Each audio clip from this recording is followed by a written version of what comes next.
la place de l'ONU dans le développement de l'Afrique, la place de l'ONU dans les enjeux politiques, géostratégiques et économiques du monde de manière générale, et qu'est-ce que nous, les Africains, nous devons attendre de cette organisation des Nations Unies, créée en 1945, au lendemain de la Seconde Guerre mondiale. Nous parlerons de ça, nous parlerons de l'intérêt que l'Afrique porte à cette organisation et le désintérêt que des nations occidentales, les puissances occidentales, portent sur cette organisation. Et c'est ça un peu le paradoxe.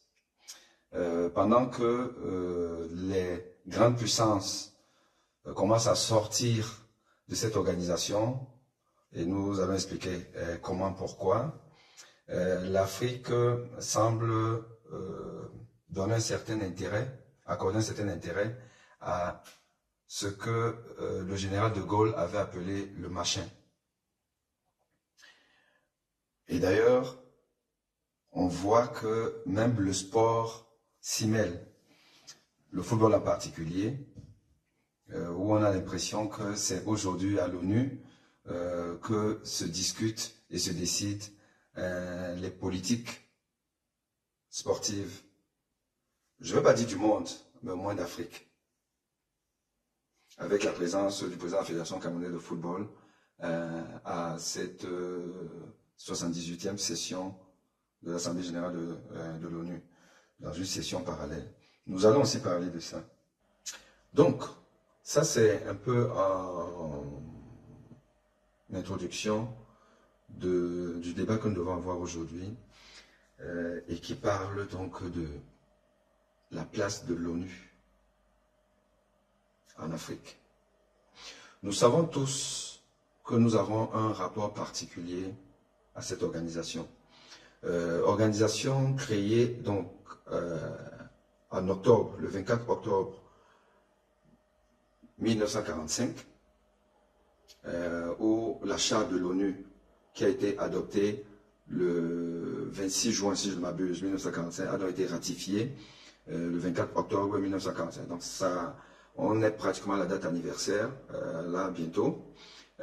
L'ONU qui a pour mission essentielle le maintien de la paix dans le monde. Le maintien de la paix dans le monde. On sortait quand même d'une deuxième guerre mondiale. Et il fallait pouvoir, par le remplacement de la Société des Nations, mettre en place une organisation qui permettrait de maintenir la paix pour que cela n'arrive plus, qu'il n'y ait plus une troisième guerre mondiale. Et pas que la troisième guerre mondiale, il y a un certain nombre de missions de l'ONU. L'ONU a essentiellement 4 objectifs. Nous allons par exemple lister les 4 principaux objectifs de l'ONU. Donc, premier objectif, on a dit le maintien de la paix à travers le monde. Deuxième objectif, développer les relations amicales entre les nations. Développer les relations amicales entre les nations. Troisièmement, réaliser la coopération internationale sur tous les sujets où elle peut être utile et en encourageant le respect des droits de l'homme. Oui, effectivement, l'ONU a aussi pour mission de promouvoir les droits de l'homme à travers le monde. Et en quatrième objectif, on a être un centre où s'harmonisent les efforts des nations dans les objectifs communs. Bon, je pense que le deuxième et le troisième objectif peuvent le troisième et le quatrième peuvent se regrouper en un, mais essentiellement, maintien de la paix. Dans le maintien de la paix, développer les relations amicales entre les nations. Ça découle de soi, c'est-à-dire que si on doit maintenir la paix, et qu'on doit créer des relations amicales entre les nations. Et puis, donc, réaliser une coopération internationale. Là aussi, on est toujours dans le même cadre du maintien de la paix. Coopération internationale entre les nations et promouvoir les droits de l'homme. Voilà donc les 4 mission essentielle de l'ONU. L'ONU a échoué dans sa mission. Et une fois que l'ONU a échoué dans sa mission principale, qui est le maintien de la paix, on a donc envie de se poser la question de savoir, mais qu'est-ce que le football vient faire à l'ONU? Sauf si c'est l'ONU qui a invité le football à cette 78e Assemblée générale. Oui, c'est vrai que à marge de la session plénière que nous voyons tous, où parlent les représentants des pays, et souvent les présidents des pays, il y a toujours des sessions parallèles, des commissions, des tête-à-tête, des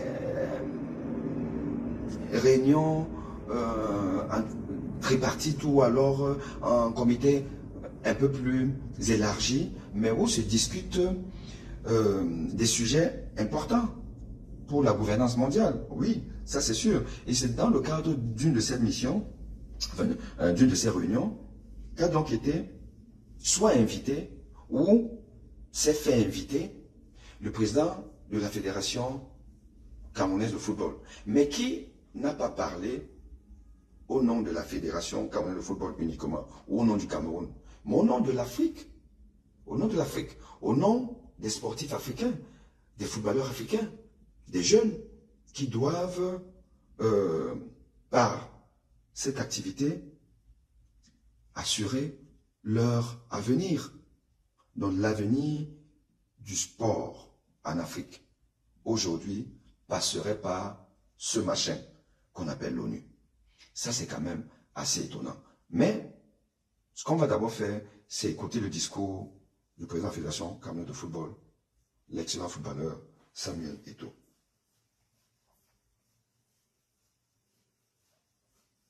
It is a great honor now to introduce Mr. Samuel Eto'o, please, President of the Confederation of Cameroon Football, former professional footballer from Real Madrid, Barcelona, Inter Milan, Chelsea, Qatar, and others, and four-time African Footballer of the Year. Thank you very much. Welcome to Merci. Monsieur le Président de l'Assemblée Générale, Vos Excellences, Mesdames et Messieurs, permettez-moi de m'adresser à vous à l'une des deux langues nationales de mon pays, le français, pour partager avec vous une partie de mon histoire à travers le discours que je vais lire tout à l'heure, parce que j'ai été jeune, exposé au sujet dont nous parlons ce matin. Mesdames et Messieurs, je prends la parole ici en tant que président de la Fédération de football, mais aussi et surtout en tant qu'ancien footballeur africain. J'ai été jeune, j'ai rêvé moi aussi d'un avenir de footballeur professionnel en Europe. J'ai vécu les péripéties du départ en exil professionnel. J'ai enduré les difficultés d'intégration dans un environnement qui n'avait rien à voir avec le pays où je suis né et ai grandi. Je vous parle de vécu. J'ai beaucoup travaillé pour réussir, mais je reconnais aussi que j'ai eu plus de chance que d'autres jeunes de ma génération. Selon l'ONG Foot Solidaire, 6000 mineurs quittent chaque année l'Afrique pour tenter leur chance en Europe. J'aurais pu être l'un de ceux qui n'ont pas réussi leur pari. J'aurais pu être pris au piège de faux agents de joueurs ou d'un réseau de passeurs sans scrupules. J'aurais pu rater tous mes tests et me retrouver sans papier comme beaucoup de jeunes en quête d'avenir. Ce sujet me tient à cœur, vous l'aurez bien compris, parce qu'il parle de moi, d'un destin funeste qui aurait pu être le mien. Mesdames et messieurs, sans éluder les autres sports, je vais m'appuyer sur mon expérience dans la discipline que je connais le mieux, le football. En effet, les footballeurs africains évoluent aujourd'hui sur les terrains du monde entier et ils n'ont jamais été aussi nombreux. Selon une enquête du Centre international d'études du sport français, ils représentent 23% de l'ensemble des joueurs de première division en Europe. En Asie, la proportion atteint 27%. L'Afrique représente donc un réservoir de main-d'œuvre inépuisable et bon marché. C'est un incroyable gisement de talent dans lequel tous les clubs européens viennent recruter, allègrement de manière légale ou non. Le voyage périlleux du migrant sportif n'aboutit pas toujours à un contrat de footballeur professionnel. Parfois, à la suite de tests non concluants, dans des championnats les plus prestigieux, les migrants footballeurs se retrouvent en situation irrégulière. Dans les pays moins respectueux des droits humains, on leur confisque leurs papiers et ils deviennent clandestins. Endettés et traités comme du bétail. Pour appréhender ce phénomène, remontons à ses origines. Comment cet exode massif de footballeurs a-t-il été rendu possible? Le fait déclencheur a été identifié. C'est l'ouverture des championnats européens aux ressortissants des pays européens d'abord et ensuite aux joueurs venus de pays tiers. Le premier appel d'air fut l'arrêt Bosman. Rendu le 15 décembre 1995 par la Cour de justice des communautés européennes, dans leur décision, les juges de la Cour avaient rappelé l'obligation de respecter le principe de libre circulation des sportifs professionnels, ressortissants des pays membres de l'Union européenne. Cet arrêt supprima d'un trait de plume les quotas limitant le recrutement des joueurs entre pays de l'Union européenne. Le deuxième appel d'air est une jurisprudence intervenue 7 ans après l'arrêt Bosman. Il s'agit de l'arrêt Malaja, prononcé le 30 décembre 2002, pour vous rafraîchir la mémoire. Je rappelle que le recrutement de cette basketteuse polonaise avait été rendu possible par cette décision de justice alors qu'à cette époque, la Pologne, qui n'avait pas encore adhéré à l'Union européenne, était encore soumise aux quotas visant les pays tiers. Les juges ont fait sauter ce deuxième verrou en vertu des accords de coopération entre les pays de l'Union européenne et les pays tiers. Les Africains ont été impactés par cet arrêt Malaja, par le fait de l'existence des accords de Cotonou, signés par les pays de la zone Afrique, Caraïbes, Pacifique avec l'Union européenne. En résumé, mesdames et messieurs, la migration des sportifs, qu'elle soit légale ou illégale, est le résultat de l'ouverture du marché du travail européen aux ressortissants des pays tiers. Les footballeurs, notamment africains, ont donc afflué. C'est humain. Parmi ceux qui vont échouer, beaucoup ne peuvent pas repartir chez eux à cause de la honte provoquée par leur échec. Il faut savoir que les familles s'est parfois endettées pour leur permettre de passer un test dans un club et la pression de la communauté est très forte. Certains sont donc récupérés par des réseaux criminels de prostitution et de trafic de drogue. Mesdames et messieurs, sur incitation de l'UEFA, la FIFA a adopté un règlement sur le statut et le transfert des joueurs dont une mesure a été adoptée interdisant le transfert international des joueurs de moins de 18 ans. Cette mesure vise à protéger les mineurs afin qu'ils deviennent une marchandise économique et une opportunité commerciale, tout en préservant leurs droits et leurs facultés. Elle a cependant engendré des effets pervers dans certains pays, notamment africains, car elle a accentué la fraude sur l'âge. Cela a poussé de nombreux footballeurs à falsifier leur identité dans le but de se donner une chance d'être transférés. Pour répondre à ces dérives, la FIFA, en accord avec les fédérations nationales, a mis en place une solution technologique, le passeport électronique du joueur. Le passeport électronique permet de suivre l'historique d'enregistrement d'un joueur à partir de ses 12 ans, aujourd'hui à partir de ses 7 ans. Sa fabrication est soumise à un protocole rigoureux. Dans un premier temps, un passeport provisoire est généré. Ensuite, à l'issue d'une enquête menée conjointement avec les clubs et associations membres concernés, la FIFA établit une version finale visant à garantir la transparence et l'exactitude des informations, tout en facilitant le calcul de la rétribution de la formation. Une fois le passeport final établi, une déclaration d'affectation est générée, indiquant le montant exact que le nouveau club doit payer à chaque club formateur. Le passeport du footballeur est donc un identifiant unique à usage mondial. Ce n'est pas la seule mesure. Depuis le 1er juillet 2020, les associations membres sont tenues de mettre en place un système d'enregistrement électronique des joueurs et joueuses, ainsi qu'un système national de régulation des transferts nationaux. Ces systèmes doivent également être intégrés à TMS, la plateforme spécialisée au service d'identifiant Connect, à l'interface Connect de la FIFA. À la Fédération camerounaise de football, nous exigeons la présentation d'une carte nationale d'identité comme préalable à la délivrance d'une licence de joueur, y compris pour les mineurs. Le processus numérisé de la fabrication de cette pièce d'identité réduit les fraudes à l'identité. Ces mesures commencent à produire leurs effets dans la régulation de la mobilité des sportifs. Mais on peut faire mieux. Il est possible d'éradiquer ce fléau, notamment en adoptant la biométrie. On pourrait délivrer une carte d'identité du footballeur comportant des données biométriques, stockées dans une carte à puce et dans un fichier centralisé à la FIFA ou ailleurs. En effet, si les empreintes digitales ou une autre donnée biométrique performante figure sur la carte à puce, le gain en sécurité est meilleur. Il reste à régler les obstacles juridiques liés à la protection des données personnelles. Au bout du compte, la solution à la traite des footballeurs se trouve dans les recours aux technologies nouvelles d'identification et de surveillance. Ces moyens présentent l'avantage d'être à la fois mobiles et intelligents, c'est-à-dire capables de s'adapter à la mobilité des individus, de les suivre à la trace, leurs itinéraires et de déterminer leur véritable identité. La solution se trouve également dans la mise en place d'un système intégré permettant une interconnexion entre les services de sécurité des États, les fédérations nationales et l'instance mondiale qu'est la FIFA. Pour ce qui nous concerne, à la Fédération camerounaise de football, nous faisons un travail de fond pour réduire l'attractivité de l'exil par la construction des infrastructures modernes et par l'octroi de revenus en os aux joueurs. Si nous parvenons à stopper cet exode, nous rendrons un fier service au continent africain qui a besoin de sa jeunesse pour se développer. Je vous remercie.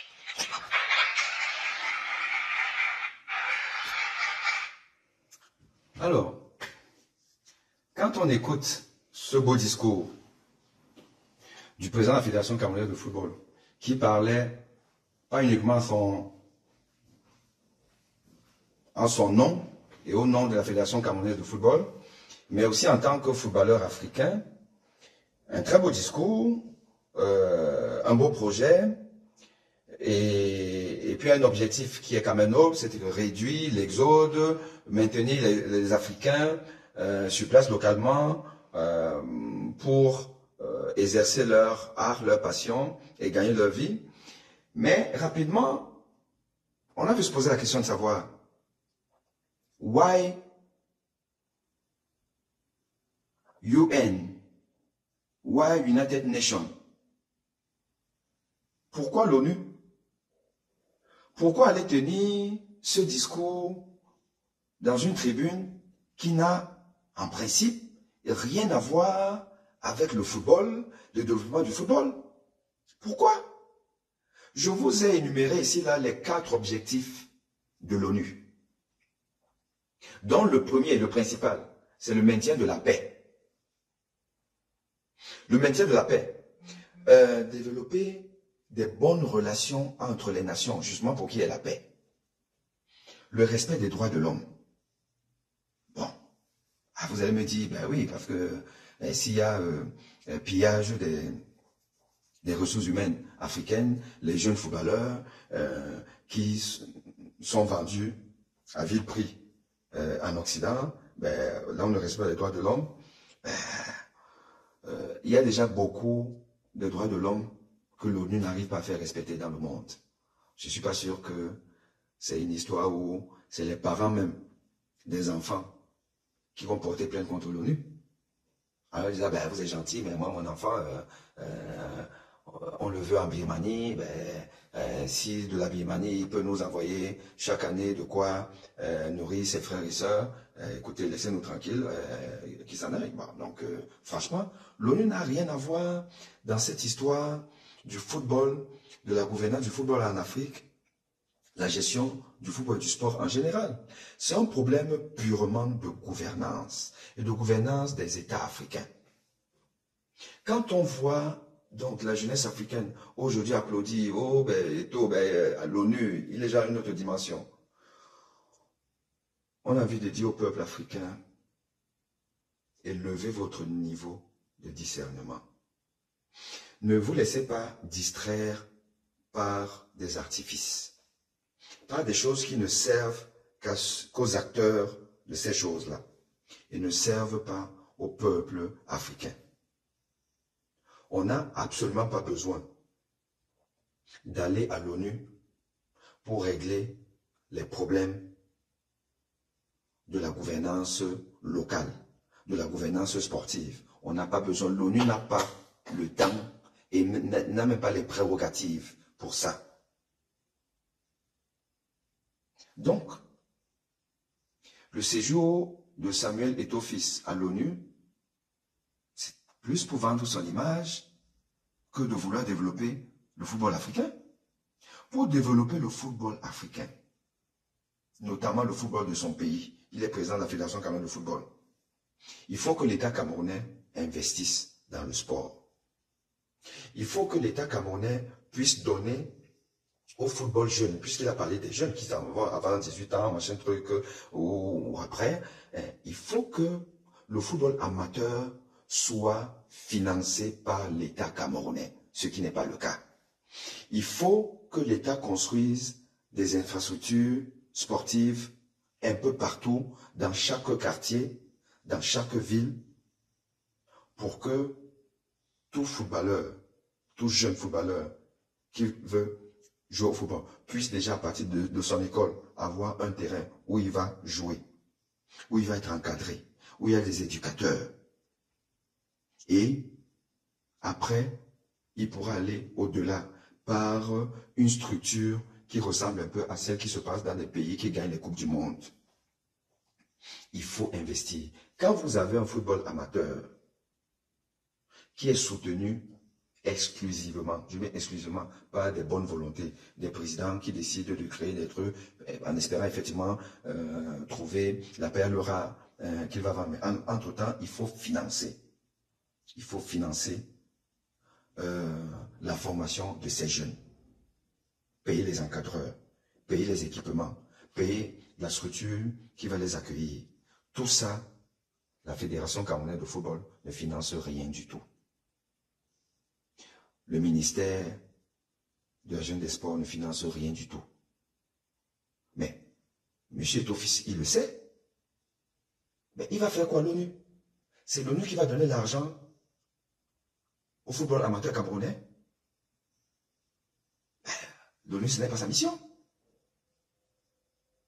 Quand il demande de voter le président de la République du Cameroun en 2018, de voter le président, ça veut dire qu'il adhère à la politique générale de ce candidat président. Et de 2018 à 2023, il aurait pu espérer que la politique sportive de son candidat va permettre à ce qu'il n'y ait plus ces tricheries, que les enfants n'aient plus besoin de baisser leur âge parce qu'ils vont jouer localement. Ils ne vont plus rêver aller ailleurs par des chemins tortueux parce qu'ils pourront vivre de leur art localement. Ce n'est pas compliqué. Vous avez par exemple les Égyptiens qui vont rarement en Occident parce qu'il y a un football professionnel en Égypte. Les Tunisiens, il y a un football professionnel en Tunisie. Et il y a certains pays en Afrique comme ça qui sont en train de mettre en place une structuration permettant justement de réduire au maximum l'exode. Ce n'est pas toutes ces mesures dont il a parlé qui vont éviter l'exode. Personne, aucun Africain, ne souhaiterait partir en aventure s'il peut chez lui vivre décemment. Donc on est dans une problématique qui va au-delà du sport. C'est une problématique globale.